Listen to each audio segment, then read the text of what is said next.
Welcome back to ReadingBear. Today, we will take a look at some new ProRevenge stories. And if you enjoyed my content, please don't forget to subscribe to my channel and post some bear emojis in the comments. Let's go! The first one is titled, Keep Playing Handball and Scare the Crap Out of Me? Pay $1,000 in damage. So some backstory, I recently got a traineeship doing IT work in a school. The school is what you can call one of those schools where only the rich can afford. I'm talking $12,000 a year in total fees to go to this school. Compared to me who went to a public school and before that, homeschool. So already to me, this place is crazy fancy. Anyway, I pretty much have my own staff room as the on-site administrator. Let's call him AD part for him being an administrator but also for him just being an awesome dude, doesn't use the room for office work. His main desk is in another block so he is normally there. In my staff room, there are a lot, and I mean a lot, of very expensive equipment, from projectors, to monitors, desktops, laptops, etc. The monitors are the main subject of this story. Anyway, during break times, I have to be in the staff room so that students can come and I can help troubleshoot their devices. Mind you, I may be a staff member but I can't put students on detention or anything and they know this. The only thing I really can do is confiscate items when they are being used irresponsibly, and even so, I try not to do it. Since I first started about 2 months ago, there has been a group of about 8 year 10s. The reason I disliked them so much is because they played handball outside the staff room. Now I'm fine with you playing handball, sure the noise is a little annoying, but I can ignore it. But when you or one of your friends pegs it at each other after losing a round, whenever this happened, they were standing in front of the staff room when being pegged at, and miss every time only for me to hear a loud thud from the wall or window behind me and make me crap my pants. It starts to become annoying. Now I'm a pretty lenient guy, so for the first 3 times I gave them their ball back straight away and asked them nicely not to throw the ball at the staff room. They didn't listen of course, and on the 3rd time it came in I said I would take it till the end of the day. Within minutes, the ball came flying in the staff room, barely missing one of the students that they're having their device connected to the Wi-Fi. I grabbed the ball and quickly hid it in the cabinet. Seconds later, 3 of them come in. Hey, can we have our ball back? What did I say last time it came in? Yeah, but I thought I could just have it back? No, sorry. I've warned you 3 times already, you are going to have to come get it back at the end of the day. But can't I just have it back now? As I just said, you can come get it back later. This went on for another 5 minutes of them trying to persuade the ball from me. They ended up giving up and coming back at the start of the next break. I said next time it came in that I'd take it for even longer. And as promised, I gave them their ball back, hoping that they'd learnt their lesson. I was wrong. Within seconds, the ball was being pegged at the wall and the window, but they weren't playing handball anymore. They were actively throwing the ball at the wall and the window. A teacher who was on playground duty saw this and came and took the ball off them, which meant I could finally do some work. The next day, they somehow managed to get another ball and was playing the same game again. Again, the ball came in and I said they could have it back at the end of the week. It was a Wednesday. Of course they argued, but I said no. 3 of their friends came at different times claiming that the ball was theirs and the other guys took it from them. I still said no of course, as I already knew whose ball it was as I saw him getting it out of his bag. Anyway, one of them thought it'd be funny if he'd pretend to steal the computer monitor near the front door and saying things like, well guess I'll take this if you're taking the ball. A few of them started playing along with other things they could get their hands on. Since it was a joke, they didn't steal anything of value, maybe some cable ties lying around but nothing else, but it was the type of nonsense humor that just gets on your nerve when it happens enough. That's when I had the idea. A lot of the monitors in this room are very fragile, liquid crystal displays normally are, especially as some of these came out of a multimedia lab. So I decided to put a few in a row on the table near the door. These monitors would easily cost around $250 to $300 each. Anyway, a day or so later, I can hear the banging against the window and as I expected, smash. The ball flew in through the door and nearly smacked one of the monitors near center, but just a bit higher. I could practically see the damage. But it was so much better than I hoped. I stacked them sorta one in front of the other, so when the first one got hit, it was like dominoes. It actually tipped back and pushed the 4 others behind it. All but the one that was hit fell off the meter-high table and pretty much smashed on impact with the ground. It was beautiful, but also sad. They were some good monitors. I reported the incident to AD, who then escalated it to the principal and year coordinator. I didn't see who threw the ball, but outside the staff room are some CCTV cameras. And they caught everything. The kid who threw the ball was suspended for 2 weeks and given a $1,000 fine, or his parents I should say, for the destruction of the monitors. The rest of them were given a 3-day suspension since I had asked a total previous of 9 times. When they came back, they no longer played handball in front of the staff room no more. I was smiling for the rest of the week. The best thing, I didn't get in trouble cause it never would have happened if they listened in the first place. The next one is titled, Dump Your Child in a Bookstore? Lose custody really quick. I used to work in a small chain of bookstores, stationery shops. We'd sell books, pens, paper and so on. It was a quirky little store, straight out of a romantic love novella, or a Stephen King book, if you prefer. Mum walks into the store with little girl. It's rather early in the morning. Mum looks around and asks me if I could watch her child. Me, oh no, I'm terrible with children, sorry. Mum tells me that it's not for that long and I shouldn't make such a fuss about it. I still politely refuse. It's not my job to watch children, I'm afraid to do something wrong. So what happens? Mum leaves the store. Who do I find hidden in the corner? Little girl who seems to be rather shy, fearful. This happened back in a time before everyone had smartphones. The kid obviously didn't have a mobile on her, and I suspected the mother also wouldn't. I wasn't too surprised that little girl didn't know her home number. I sigh. What are you gonna do? If something happens to that kid while being in the store and you're the only present employee, you're gonna have a bad time. Me, hey girl, what's your name? Little girl, her name. Me, I'm, my name and surname. Little girl, happy like only kids can be if they think they did something smart or they knew something, my surname is, surname. Now, this rang a bell. I had a good customer with the same surname. It turns out he's her dad. I didn't get paid enough to babysit. In fact, I didn't even get paid enough to do my normal work. I call her dad at his workplace since we saved that number in our system. The call went along the lines of, me, hi nice dad, it's me from Bookstore XY. Nice dad, oh hi how's it going? I don't remember having any open orders. Me, yeah, look, listen, do you have a daughter? Nice dad, confused, yes, why do you ask? Me, what's her name? I just wanted to ensure it's really her dad and not just a stupid coincidence. Nice dad apologizes for mum's behavior and tells me he's gonna pick little girl up as soon as possible. While waiting for nice dad, I picked up one of our sale box with damaged books that we try to sell with huge discount before throwing away. It's a picture book from Disney. Little girl tries to read a little, I read a little. Nice dad arrives.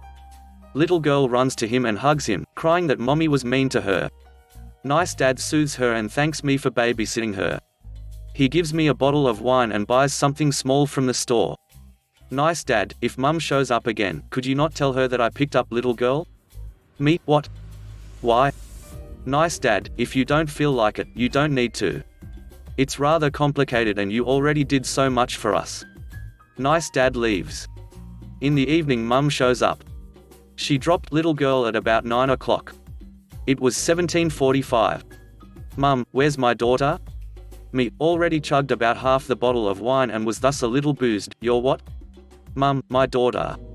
I dropped her in this store and you were here. Me, way too drunk for work but already decided to go for another job or homeless, both would have been better. You're what? Mum was on edge, so I did what I thought was the smartest thing to do. Me, a guy came into the store and picked her up. He seemed nice. Gave me some wine for her. At this point, I expected her to explode, attack me, but she just left the store. A few weeks pass and nice dad and little girl come to the store. Both happy to see me. Nice dad asks me if I got a few minutes. An excuse not to work? Obviously, I took the time for customer service. Gave little girl the same book we read the last time and had a talk with nice dad. Mum and nice dad were in the middle of a divorce when mum dropped little girl at our store. One of the reasons nice dad wanted a divorce was that mum wasn't nice to little girl. Now in my country, as a male, it's rather hard to get custody for your child. No matter what. Little girl wanted to be with nice dad but that doesn't matter. Mum dropping little girl in our store was a gift from the heavens. Nice dad took little girl to his sister's overnight. Mum pretended that little girl was sleeping at one of her friends' houses. Nice dad wanted to call them just to ensure that little girl is fine. Mum didn't want that. Little girl's friend didn't know where little girl was. Mum claimed she dropped little girl at little girl's friend's place. Nice dad faked panic and involved the police. Mum insisted that little girl's friend kidnapped little girl. Police asked Nice dad and Mum separately, and Nice dad told the police what happened. Mum still insisted on her dropping little girl at little girl's friend's house. Nice dad had proof of it being otherwise, since he already called the police when he dropped little girl at his sister's house. Now in court, Nice dad apparently said something like, "Mum can have all she wants, even my wine collection. I just want to be with my daughter." Mum, knowing that Nice dad didn't have any money left and had some very expensive wines, agreed. Daughter ended up with Nice dad, mother paying alimony. What Mum didn't know, Nice dad replaced his wine collection before the divorce with the cheapest wines he could find at different discounters, gifting away the expensive ones. He knew that Mum either is gonna take everything from him or will break his wine collection. We both laugh. I gifted the book to little girl, who seemed very happy. When Mum dropped her, she was shy, seemed small, and now she had such a big smile on her face and was curious for everything. She could read much better than a few weeks ago. She seemed like a bird taking off to fly towards the sun. The last one is titled, "Tell me what to do to get a raise then back out. I'll take your job." I work as a subcontractor for an actually licensed contractor for a realty company. Basically, the realty company buys houses, and the contractor tells us to go to the new address, and my coworkers and I flip the house and get it ready to be rented out. When I first started a job, it was a difficult transition considering I was a plumber previously, but eventually, I became a valuable asset to contractor's company, thus the realty company as well. Contractor was infamous for being a bit of an idiot when it came to actual business and money. He was constantly yelling and screaming at the plumber, the painters, etc. about prices and how it took him too long and he wasn't paying that much, which I would understand if the yelling was actually warranted. When it became tax season, he gave everyone else a 1099 and then said he lost mine and got upset every time I asked about it. This guy makes easily $2 million a year, so he says, so I don't really think $100 off the price matters that much. Not enough to get into a screaming match and ruin relationships with the other subcontractors. I have been working for him for about a year now at 16 hours. Not too bad for my area, but I make him a lot more a day than the $160 I make every 10-hour workday. One day I asked him for a raise, which he laughs and shuts me down immediately. After that, I decide to work harder, get houses done faster, and show him that I deserve a raise. A few months later, I decide to ask for a raise again, but not as directly. How could I be more useful to the company? So, I can increase my productivity, and both of us can make more money? He said, get a van and a trailer and then we can talk about more money, in his normal gruff tone that says, shut up and get back to work. After that day, I worked side jobs here and there. Worked a lot later than I usually would, and even all throughout the weekend. Saving up as much money as possible. I sometimes wouldn't eat some days just to save that little bit of money. He loved how much I was getting done, and I could practically see the dollar signs in his eyes when I told him all that I got done every day. Finally, the day came where I saved up just enough money to buy my dad's old Ford van. Then not long after, I bought a little piece of crap 5x10 trailer that I had to fix up. The following Monday, I pull up with the bright white gas guzzler and the fixed up trailer following behind. I walked up to him smiling ear to ear about my accomplishment, hoping he would be proud or at least happy about all that I have done. I tell him to look at my new toys and all he says is cool, and got in his truck and left. Okay, maybe he's just busy, I thought as I processed his extremely underwhelming response. At the end of the day, I finally have a moment with him to discuss my raise. So, I have the van and the trailer. I have saved up and done everything you said that I needed to do to make more money and be more of an asset to this company. He narrows his eyes at me. What are you talking about?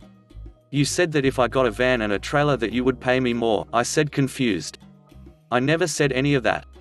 You have to actually work if you want anything else from me. I was devastated. I have been working my butt off while he sat on his butt and watched. I followed every instruction, completed in the very least 2 houses a week, which he makes about $5,000 per house or so he says, and he acts like I do nothing for the company. I swallowed my pride and let out a quick, "Yes sir," and left his office. I was finally tired of dealing with Contractor. Tired and defeated, I decided it was time to start looking for other jobs that actually had the possibility to move up. Then the company electrician gave me an idea. I am going to call him Adam for privacy reasons. Adam is a good guy all around. If you needed advice or just someone to talk to, he was always there for you.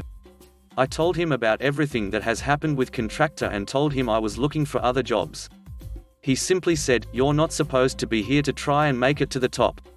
You're here to learn. Learn everything you can and then one day, you'll be the Contractor. A better one than Contractor for sure. Why not look into getting your general contracting license? It's not hard, you just have to work for it." That's what I did to an extent. I worked for Contractor for years dealing with his crap. Until one day, I decided to get my electrician's license. Now, he doesn't decide what I'm paid. I do. That is if he wants me to work for him. And if not, then I have other customers to make my living. I took his words to heart and came up with a plan. Revenge. I did some research on becoming a general contractor in my state. Requirements differ in other states. Basically, I would need books to learn the material, references, a bank reference, and to pass the test. The books were pretty expensive. With bills, taking care of my family and a monthly van payment, it seemed impossible for now. Until I found a group following in my area that needed a handyman to do a variety of things. Perfect. Extra money. Soon, my name started blowing up in my small town. I did everything from repairing fences to installing toilets. I took everything I learned from plumbing and from working for Contractor and used it to build a reputation. References, check. This is when I decided it was time to open my own business. Again, I did my research and learned all I had to do to open said business. I'll spare you the details, but it was basically business license, how to get an LLC, liability insurance, think of a name not already taken, blah blah blah. It took a while, but I sent in all that I had and prayed to whatever God is there for me to be invited to take the test. I waited and waited until about 3 weeks and finally, I got a letter inviting me to the next test. It was a 3-hour drive and on a Tuesday. Great, another speed bump. Have to miss work and pay $300. The day of the test came, and I panicked. It was an open book, but I eventually ran out of time and didn't get to finish. I was so disappointed in myself that I basically gave up. I just decided to keep working my job and a little side business. A week later, I was holding my son. He is a beautiful blonde-haired, blue-eyed reflection of myself. After I managed to get him to sleep, I stared at him and wondered if I would be able to give him a better life than I had. I remember growing up in crappy trailers, being hungry and made fun of at school because I wore clothes from Walmart.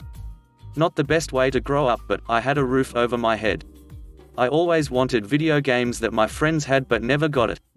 I wanted to go to trampoline parks and water parks. I've only been once in my entire life. That's about when my resolve renews itself within me. I had to do this. Not only for me but for him. I saved up all over again and came up with the $300 and requested for a retake of the test. I took practice tests online, so I was ready. The day came and I barely managed to pass.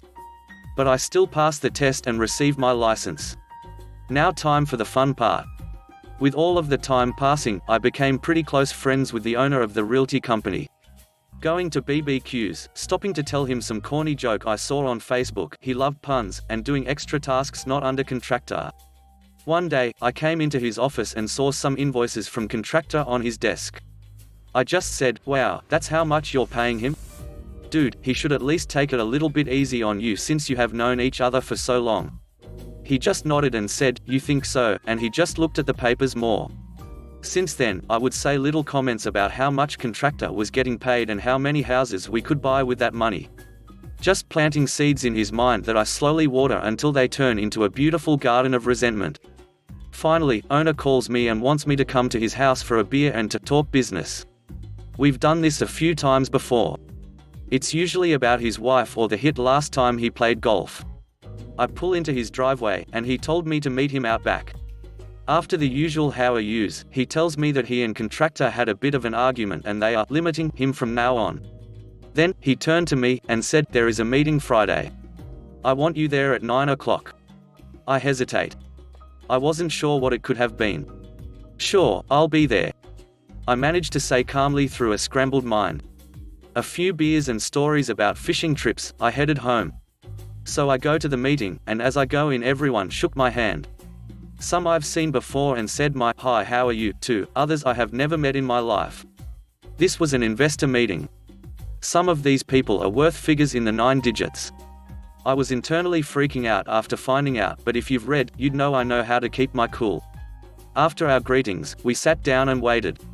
It wasn't clear who we were waiting on until an hour later Contractor walks in with his usual stained t-shirt and cargo shorts, while I am in a nice dress shirt and tie. Figured I would look nice for this. Everyone made a face and greeted Contractor while we got in settled again. Contractor didn't seem to notice me until we all sat back down. I saw him do a double take and give me a look that said, "What the hell are you doing here?" I had requested today off, so I could only imagine what he was thinking. After introducing the new investors to the old investors, owner got started saying about how we were going to have an amazing 2019 and an amazing future for the company. I suppose he was just hyping up the new guys so they would invest more. About 2 hours of production values and budget stuff blah blah, he turned to me and said, "I would just like to take the time to congratulate Op for passing the general contractor's exam and his newly acquired business." I smiled and thanked him, then he continued. "As we are growing, we have a demand for new and inspiring people within our company. After hearing about OP's success in both our company and his, I would like to personally ask him a question in front of the whole team." My heart pounding in my throat as each word sounded slower than the last. I took a side glance at Contractor, is visibly sweating at this point. "Op, how would you like to be our new property manager? You may still have your business and do your own work. But we will pay you exclusively to be our personal contractor and help take care of all new and old properties." Everyone turns to me and I take a second to respond. Just then Contractor stands up and says, "What the F? I'm your goddamn contractor. I've been your contractor for over a decade. You can't just replace me for some idiot that doesn't know what he is doing." Owner smugly looks at Contractor and says, "We're not replacing you. You will just answer to him now. All tasks, orders, and billing will go through him now. If you would like to still work for us, granted you mind your mouth and tone, you will run anything you do by Op." Contractor looks enraged and he turns to me, "You're fired. You have no business here anymore, now leave."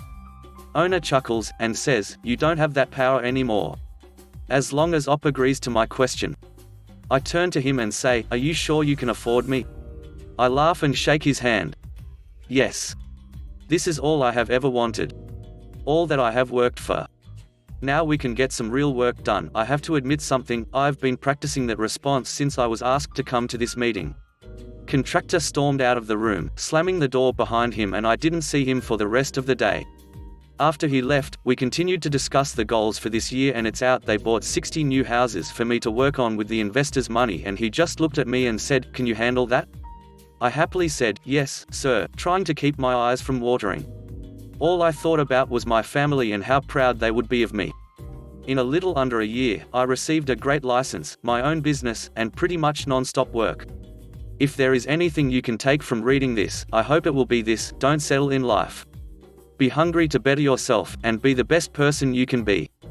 The only person stopping you is yourself. Thanks for listening.